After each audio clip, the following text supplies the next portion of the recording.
My girlfriend demanded I sleep on the couch, so her male friend could have the bed. I said, no problem. Then I grabbed my keys and never came back. She's still texting from that same couch. All right, Reddit, grab some coffee because this one's a doozy.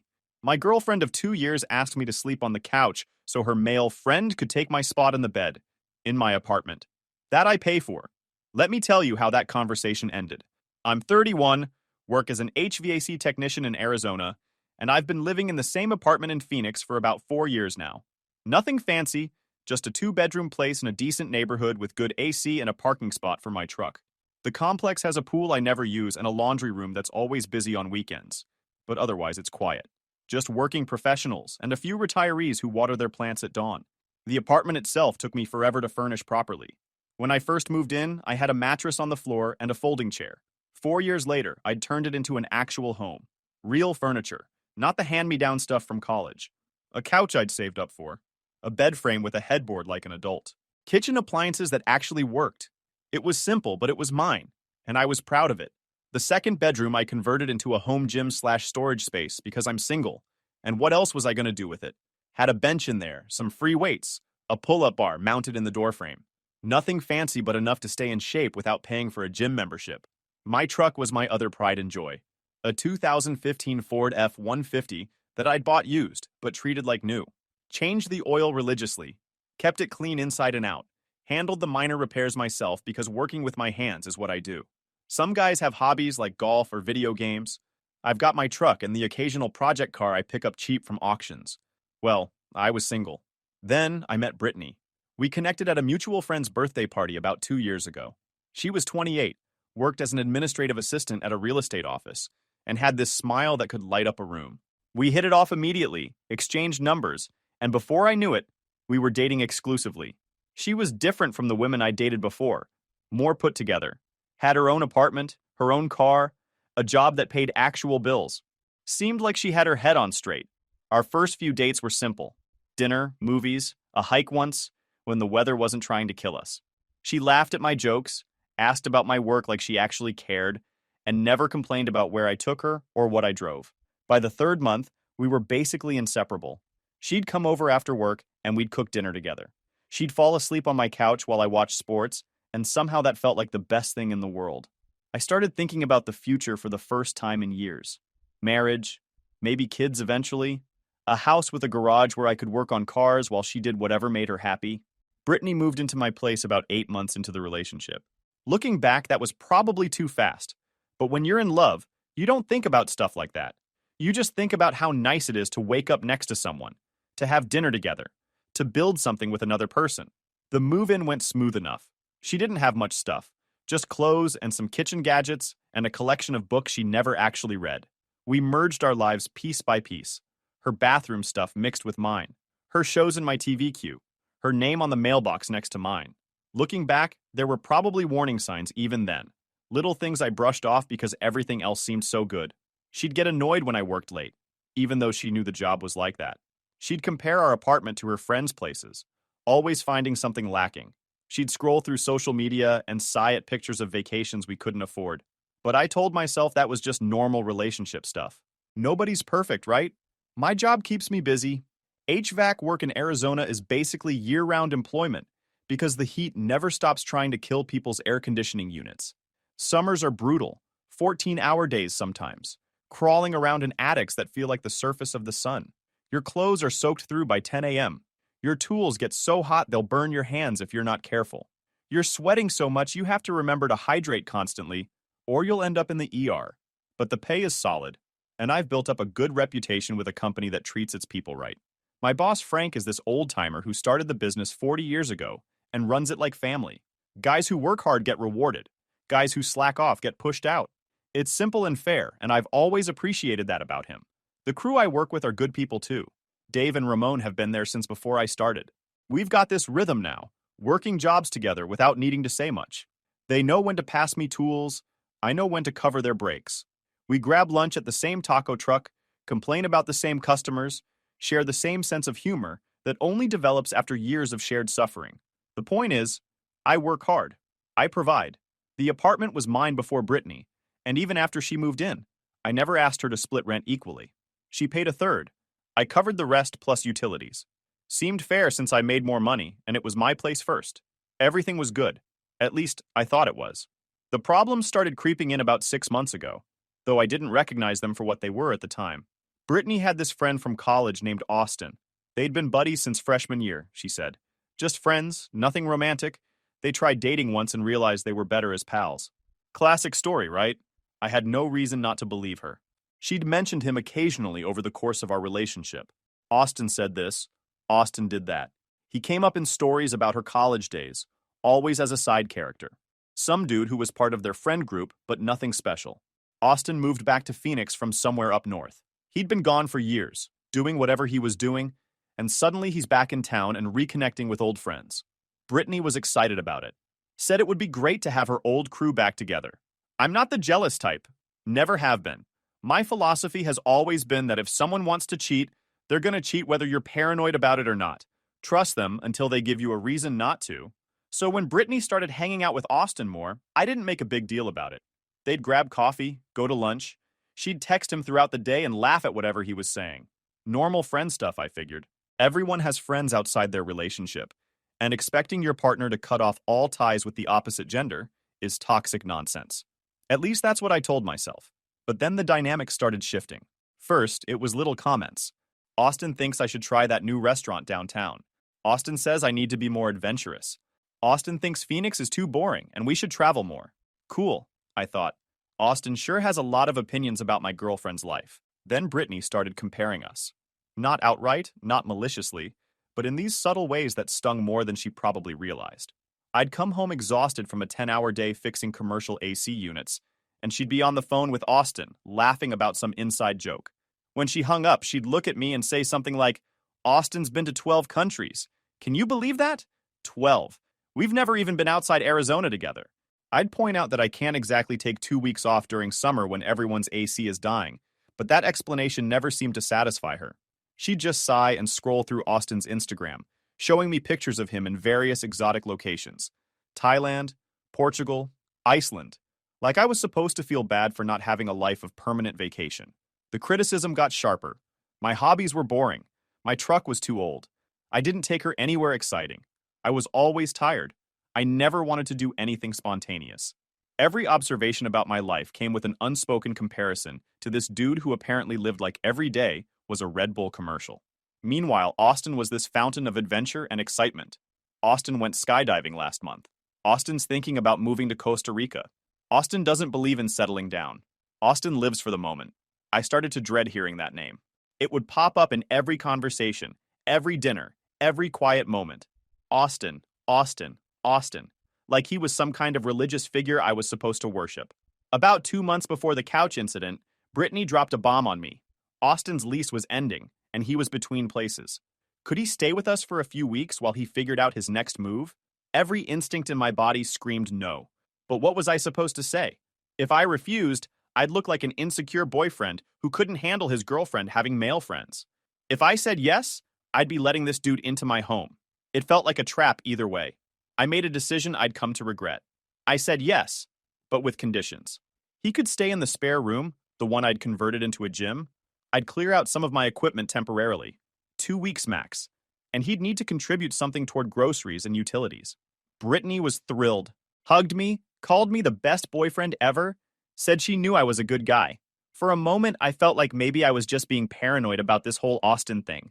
Maybe he really was just an old friend who needed a hand. Maybe I'd been reading too much into the situation. That feeling lasted about 3 days. Austin showed up with 2 duffel bags and a laptop case. First impression? The guy was exactly what I expected. Tall, fit in that effortless way that suggested he'd never done manual labor in his life, with this surfer bro vibe that was painfully out of place in landlocked Arizona. He had a tan that looked maintained rather than earned, and clothes that walked the line between casual and carefully curated. The kind of guy who probably spent more time on his appearance than he'd ever admit. He had opinions about everything, and a casual way of inserting himself into every conversation. Within an hour of arriving, he'd commented on my furniture, my entertainment system, my choice of grocery store, and my workout equipment, all under the guise of making conversation. But each comment had this subtle condescension that made my jaw clench. The first night, Brittany made dinner, and the 3 of us ate together. Austin dominated the conversation, telling stories about his travels, his adventures, his entrepreneurial ventures. That sounded like a lot of failed get-rich-quick schemes to me. Some app that never launched, some importing business that went nowhere, some consulting gig that he described in the vaguest possible terms. Brittany hung on every word like he was recounting war stories. When I brought up my work, Austin gave me this patronizing smile and said, "That's cool, man. Someone's got to keep the AC running. Someone's got to keep the AC running." Like I was some background character in my own apartment. Like my job, the thing that paid for the roof over his freeloading head, was somehow less valuable than his endless stream of failed ventures and travel Instagram posts.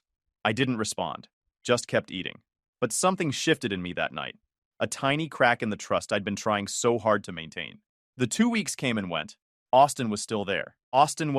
Brittany said he just needed a little more time. His new place fell through, but he had another lead. 1 more week, tops. She'd handle it. I just needed to be patient. 1 week became 2. 2 became 4. Meanwhile, I watched my relationship deteriorate in real time. Brittany and Austin would stay up late watching movies while I went to bed, because I had work at 6 a.m. They'd be laughing at something on the TV, or talking in hushed tones that would go quiet whenever I walked through. I'd come home to find them cooking together. This whole domestic scene that I was clearly the third wheel in. She started talking to me less and less. Always distracted. Always on her phone texting him even when he was in the next room. The apartment that used to feel like mine now felt occupied. Austin's stuff spreading into every room. His toiletries crowding my bathroom counter. His food taking up space in my fridge. His presence filling every corner until there was barely room for me. I confronted her about it once. Asked if something was going on between them. She got defensive immediately. Called me paranoid. Said I was trying to isolate her from her friends. Accused me of being controlling and insecure. All the buzzwords designed to make me feel like the bad guy. She actually turned it around on me, saying my accusations were proof of my own insecurities rather than proof of anything she'd done. I backed off because maybe I was overreacting. Maybe living with someone new was just an adjustment period. Maybe I needed to give it time. Stupid, I know. But when you love someone, you make excuses for things you shouldn't excuse. You tell yourself the red flags are just quirks. The warning signs are just miscommunications. The gut feelings are just insecurity. It was a Thursday night. I remember because Thursdays were my early days, done by 4 p.m., which meant I could actually be home at a reasonable hour. I walked into my apartment to find Brittany and Austin on the couch, watching some travel documentary about Southeast Asia. Nothing suspicious on the surface, but there was this energy between them that made my skin crawl. They were sitting too close. She was leaning into him. They both looked up at me like I'd interrupted something. I dropped my work bag and headed to the kitchen for something to eat. Brittany followed me. I could tell by her expression that a conversation was coming. The kind of conversation that starts with a heavy sigh and a, "So, we need to talk." She hit me with it. Austin had been having trouble sleeping in the spare room. The pull-out couch wasn't comfortable enough, and his back was really bothering him. He had some kind of condition, she said, though she'd never mentioned that before. The mattress in our bedroom was much better for his back. I just stared at her, waiting for the punchline. She wanted me to sleep on the couch for a few nights so Austin could have the bed. Our bed, in my apartment, where I paid the majority of the rent. I asked her to repeat it because surely I'd misheard. Nope. Same request. Just for a few nights, until Austin found his new place. It would really help his back, and I was so strong and flexible from work that the couch wouldn't bother me at all. I set down my fork, looked her dead in the eyes, asked if she was serious right now. She started getting defensive again, said I was being dramatic, said it was just a bed, and why was I so attached to material things? Said Austin was a guest and guests should be comfortable. Said a real man wouldn't feel threatened by helping out a friend. A real man. That's what she said to me. In my home. Asking me to give up my bed to another dude so she could, what? Play hostess? I took a deep breath. Told myself to stay calm. Then I asked the obvious question. If Austin needs the bed, why can't Brittany sleep on the couch? She looked at me like I'd suggested something insane. Because that's where Austin has been sleeping, she said. It wouldn't be fair to make him move back to the couch when we have a perfectly good bed. The logic was so twisted I almost laughed. Almost. Instead, I just nodded. Said, okay, no problem. She brightened up immediately, thanked me, said she knew I'd understand, started talking about how it was just temporary and everything would be normal soon. I let her talk, didn't argue, didn't fight, just listened. Then I walked to the bedroom, grabbed my keys off the nightstand, my wallet from the dresser, and my jacket from the closet. Brittany followed me, suddenly confused. I told her she was right. The couch wasn't fair to Austin. Neither was the spare room. So I was solving the problem. She could have the whole bedroom. She could give Austin whatever he needed. I was leaving. The color drained from her face. She tried to backtrack. Said she didn't mean it like that. Said we could talk about this. Said I was overreacting. I was already at the door. She asked where I was going. I told her I didn't know yet, but anywhere was better than a place where I'm treated like a guest in my own home. Last thing I heard before the door closed was her calling my name. I kept walking. I drove around for about an hour, trying to process what just happened. My hands were shaking on the steering wheel. Not from anger, but from adrenaline. I'd just walked out on a 2-year relationship over a couch request. But it wasn't really about the couch, was it? It was about everything the couch represented. The streets of Phoenix blurred past as I drove. Familiar landmarks looking different somehow. The gas station where Brittany and I used to stop for road trip snacks. The restaurant where we'd had our 6-month anniversary dinner. Every corner of this city held some memory of us. And now all of it felt contaminated. I pulled into a parking lot somewhere and just sat there. Engine running. AC blasting because even at night Arizona doesn't cool down much. My phone buzzed in my pocket, but I didn't look at it. Didn't want to see whatever excuses or accusations were coming through. The weird thing was, I didn't feel as devastated as I thought I would. Walking out of that apartment, I expected to feel broken, lost, like my whole world was collapsing. But instead, there was this strange clarity, like I'd been living in fog for months and suddenly the air cleared. My buddy James lived about 20 minutes across town. We'd been friends since high school, the kind of friend you can call at any hour without explanation. We'd survived football practice together, graduated together, been each other's wingmen through countless failed dating attempts. He was there when my dad got sick a few years back. I was there when his engagement fell apart. I texted him, asked if his spare room was available for a few nights. He responded in seconds, said the door was open and there was cold stuff in the fridge if I needed it. No questions, no hesitation, just immediate support. That's the kind of friend James is. I showed up at his place around 9 p.m. James took one look at my face and didn't ask questions. Just handed me a Gatorade and turned on the game. We sat in silence for a while, which is exactly what I needed. No pressure to talk, no prodding for details. Just two guys watching baseball like nothing was wrong. Eventually, I told him everything. The Austin situation, the gradual disrespect, the couch request, my exit. He listened without interrupting, which is one of the things I respect most about James. Most people want to jump in with advice or commentary. He just listens until you're done. When I finished, he just nodded and said, "So when are you getting your stuff?" That's when it hit me. All my belongings were still in that apartment. My clothes, my furniture, my tools, everything I'd accumulated over 4 years. Brittany had my whole life hostage. My bed, my couch, my kitchen table. Everything I'd worked for was sitting in an apartment with a woman who just asked me to sleep on the floor. I told him I'd figure it out tomorrow. For now, I just needed to sleep. My phone started blowing up around midnight. Brittany first, then Austin, then Brittany again. The notifications kept rolling in, one after another, lighting up my screen like some kind of desperate fireworks display. The texts from her were a masterclass in manipulation. First came confusion. "Where did you go? Why aren't you answering? This is so immature." Then came bargaining. "Okay, we can talk about the sleeping arrangements. I didn't realize you felt so strongly. Just come home. We can work this out." Then came guilt tripping. "I can't believe you're doing this to me. You're abandoning me. What am I supposed to tell Austin? He's going to think this is his fault." Then came anger. "Fine. If you want to be a child about this, go ahead. I don't need someone who can't handle a simple request. Plenty of guys would be happy to have me." Austin chimed in too, which I thought was bold considering he was the catalyst for all this. He sent one message saying he didn't mean to cause problems between us, and maybe I was taking things too personally. Real diplomatic for a guy who'd been camping out in my apartment for weeks while probably sleeping with my girlfriend. I muted both of them and went to sleep. For the first time in weeks, I slept soundly. The next morning, I called into work and explained the situation to Frank. He'd been through a divorce himself years ago, so he understood immediately. Told me to take the day and handle my business. Said the crew could cover my jobs, and to take care of what needed taking care of. That's the kind of boss Frank is. When his guys need something, he delivers. No questions about when I'd be back, no guilt trip about leaving them short-handed. Just genuine support and the time I needed. James had a pickup truck, and he offered to help me move my stuff.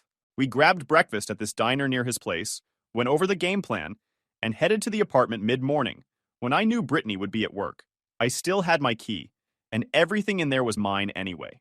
Legally and morally, I had every right to take what I'd paid for. The drive over felt surreal. Same streets I'd driven 1,000 times, but now they felt like enemy territory. I kept expecting to see Brittany's car, kept tensing up at every corner, but we made it to the complex without incident. Walking up the stairs to my old front door felt strange. 3 days ago, this was home. Now it was just a place I used to live. What I found when I walked in made my blood boil.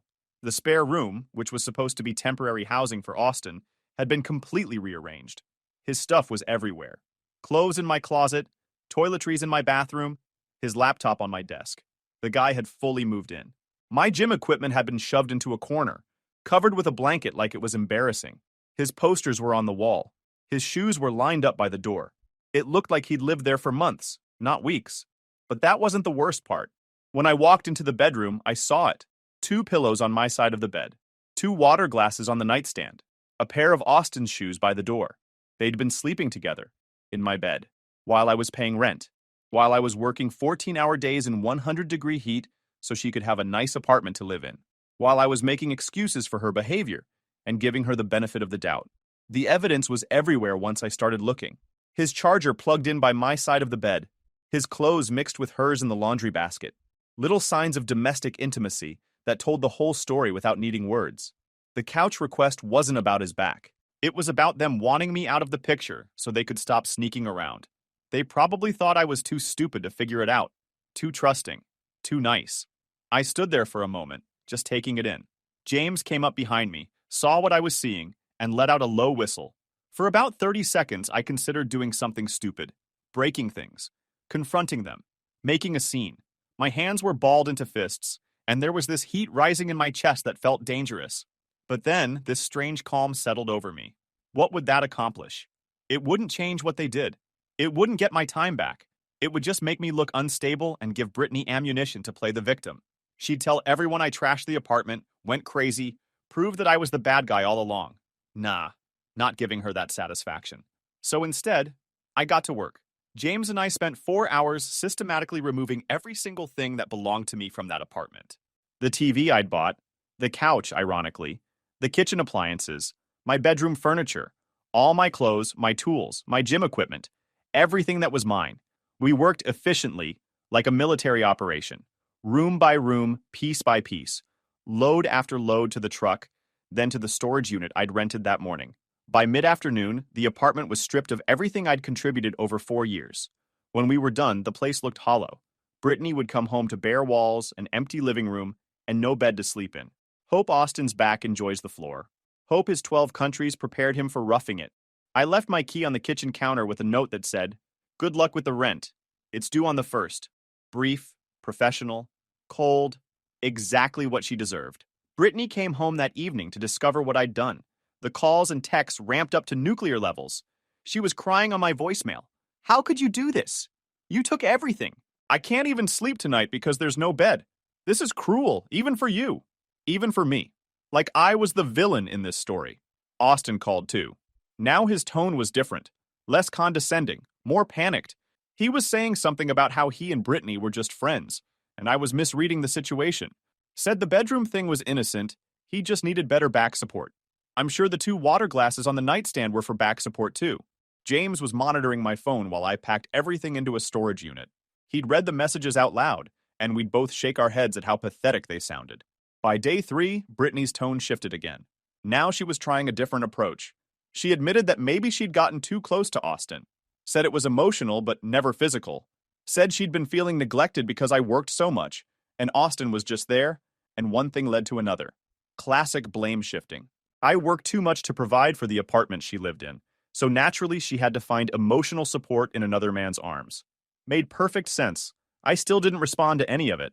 A week later, I got a text from her mom. Mrs. Patterson had always liked me. Said I was a good influence on her daughter. Her message was apologetic, saying she'd heard what happened and couldn't believe Brittany would do something like that. Said she'd raised her better. I appreciated the sentiment but kept my response short. Thanked her for reaching out. Said I wished her family the best. That was more than Brittany deserved. I found a new apartment within 2 weeks. Same general area, different complex. Smaller than my old place, but cleaner, newer, and most importantly, mine alone. James helped me move everything from storage on a Saturday. We grabbed breakfast burritos, rented a dolly, and knocked it out in 6 hours. By nightfall, my new place looked like home. Gym equipment set up in the spare room, couch facing the TV at the perfect angle, my tools organized in the closet exactly how I like them. Frank called me Monday morning with good news. One of the senior guys was retiring, and he wanted me to take over his route. Bigger territory, better clients, significant pay bump. I said yes before he finished explaining the details. The next few weeks flew by. New apartment, new responsibilities at work, new routine that was entirely mine. I started hitting the gym again, meal prepping on Sundays, picking up extra shifts when they were available. About a month after I moved out, I ran into Brittany's coworker at the grocery store. Woman named Linda, who I'd met at a few office parties. She spotted me in the produce section and made a beeline over. She told me everything. Turns out Austin wasn't too keen on paying rent. When the first of the month came around after I left, Brittany asked him to cover half. He laughed and said he didn't have it. Said he was between opportunities. Said she should ask her parents for help. The landlord sent a warning notice after 2 weeks. Then a final notice. Then eviction proceedings started. Brittany had to break her lease early. Cost her $2,400 in penalties, plus the deposit she'd never see again.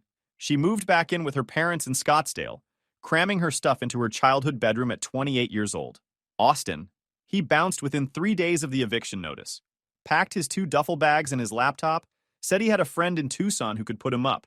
Didn't even help her move. Didn't offer gas money. Just disappeared. Linda said Brittany showed up to work crying for a week straight. Had to take personal days because she couldn't function. The whole office knew what happened. But here's the best part. Apparently Austin had borrowed $600 from Brittany to fix his car before he left. Promised to pay her back as soon as he got settled. That was 5 weeks ago. He'd blocked her number. The great adventurer who'd traveled to 12 countries couldn't scrape together $600 to pay back the woman he'd supposedly fallen for. Linda asked if I wanted Brittany's new number, in case I wanted to reach out. I told her I was good. Grabbed my groceries and left. 3 months after everything went down, I was grabbing tacos with James at this spot near downtown. We'd just finished a Saturday morning working on my motorcycle in his garage. Grease under our fingernails, cold drinks in hand, talking about nothing important. Then Brittany walked in. She was with her mom, probably doing some mother-daughter lunch thing. The second she spotted me, she froze mid-step like she'd seen a ghost. Her mom noticed, followed her gaze, and her face fell. James saw the whole thing. He leaned over and asked if I wanted to leave. I told him nah. We were here first. Brittany made her way over. Her mom hung back, looking uncomfortable. She looked different, thinner, tired. The confidence she used to carry herself with was gone, replaced by something that looked a lot like regret. She started talking fast, said she'd been wanting to reach out, said she owed me an apology, said Austin turned out to be everything I probably thought he was. Unreliable, selfish, a user who bounced the second things got hard. I just let her talk. Didn't interrupt. She said moving back with her parents was humiliating. Said she'd lost most of her friends because they all sided with me. Said her dad barely spoke to her for a month because he'd liked me so much. Said she'd been thinking about what she threw away every single day. Then she asked if we could grab coffee sometime. Just to talk. Just to get some closure. I told her I didn't need closure. I was doing fine. Her eyes welled up. She asked if there was any chance we could try again. Said she'd learned her lesson. Said she'd never take me for granted again. I looked at her for a long moment. 2 years we'd been together. Hundreds of dinners. Thousands of conversations. Plans for a future that she threw away for some drifter with good stories. I told her no. Told her I wished her well, but we were done. Then I turned back to my tacos. She stood there for another few seconds, probably waiting for me to change my mind. When I didn't, she walked back to her mom. They left without ordering. James waited until they were gone, then raised his drink. Said he was proud of me. I didn't feel proud. Didn't feel vindicated. Didn't feel much of anything, honestly. Just ready to move on. 6 months after the breakup, Frank made good on his promise. He called me into his office on a Tuesday afternoon, handed me a folder, and told me he wanted me to become a partner in the business. He was 63. His knees were shot from decades of crawling through attics. He wanted to start stepping back, maybe retire in 5 years. And he wanted someone he trusted to take over. The deal was good. I'd buy in over time, take on more responsibility gradually, and eventually own 40% of the company. He'd stay on as a consultant until he was ready to fully retire. I signed the papers that Friday. The guys on the crew threw me a little celebration at the shop. Dave brought a cake his wife made. Ramon gave a toast that was mostly insults, but ended with him saying I deserved it. Frank just sat in the corner smiling like a proud dad. That same week, I put an offer on a house. Nothing crazy. 3 bedrooms, 2 baths, a garage big enough for my truck, and a project car. Needed some work, but that's what I do. The seller accepted, and I started the mortgage process. James helped me move in on a Saturday in October. By then, I'd accumulated enough stuff that it took 2 trips with both our trucks.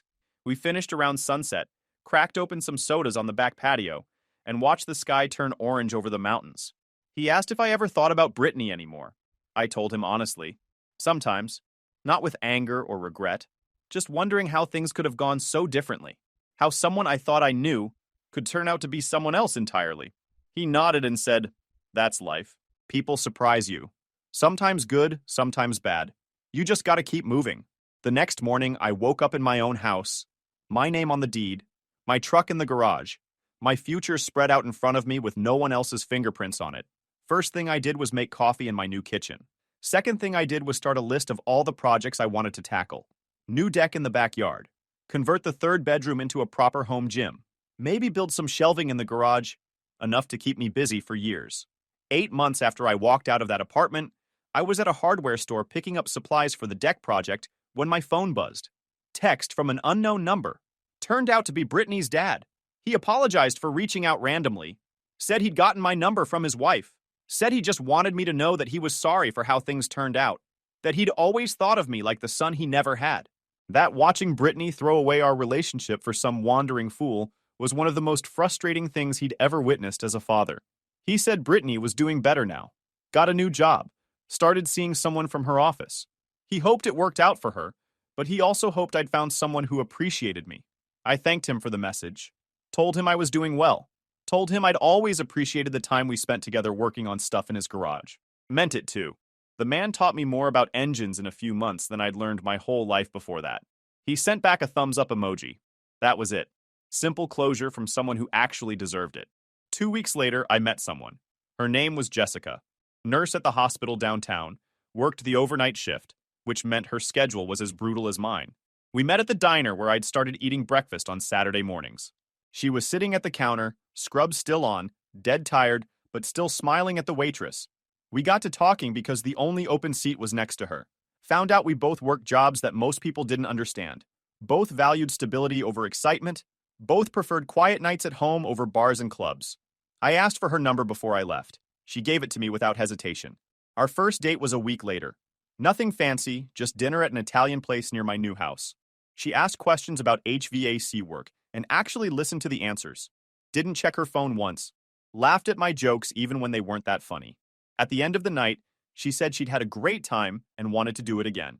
I drove home that night feeling something I hadn't felt in a long time. Not excitement exactly, more like possibility. Like maybe the next chapter of my life was starting, and it might actually be better than the last one. Final update. It's been a year now since the couch incident. Figured I'd wrap this up for anyone who stuck around. Brittany texted me on the anniversary. Said she was sorry. Said she still thought about what she did. Said she hoped I was happy. I didn't respond. Not out of spite. Just didn't have anything to say. Austin apparently made it to Costa Rica after all. Saw it on social media through a friend of a friend. He's teaching surfing lessons or something. Living that spontaneous life he always talked about? Good for him. Far away from anyone I care about. Jessica and I are still together. 6 months now. She practically lives at my place most weeks. Her toothbrush is in my bathroom. Her coffee mug is in my cabinet. But this time it feels different. This time I'm not carrying the whole relationship on my back while she daydreams about someone else. Frank officially announced his retirement last month. The transition is happening this spring. By summer, I'll be running the company with 2 other guys who bought in as junior partners. 32 years old with my name on a business, a house with equity, and a woman who actually wants to be with me. Not bad for a guy who got asked to sleep on his own couch. Brittany's still out there somewhere, probably lying awake some nights wondering how things could have been different. Maybe she learned something. Maybe she didn't. Either way, it's not my problem anymore. I built a life without her, a better one. And every morning I wake up in my own bed, in my own house, next to someone who respects me. That couch she wanted me to sleep on, sitting in my living room right now. Jessica's curled up on it watching TV while I type this. Funny how things work out. Guys, we are so close to hit 100,000 subscribers on this channel. If you are not subscribed to the channel, please consider subscribing. It really helps hit that 100,000 mark. Thanks for making this dream come true.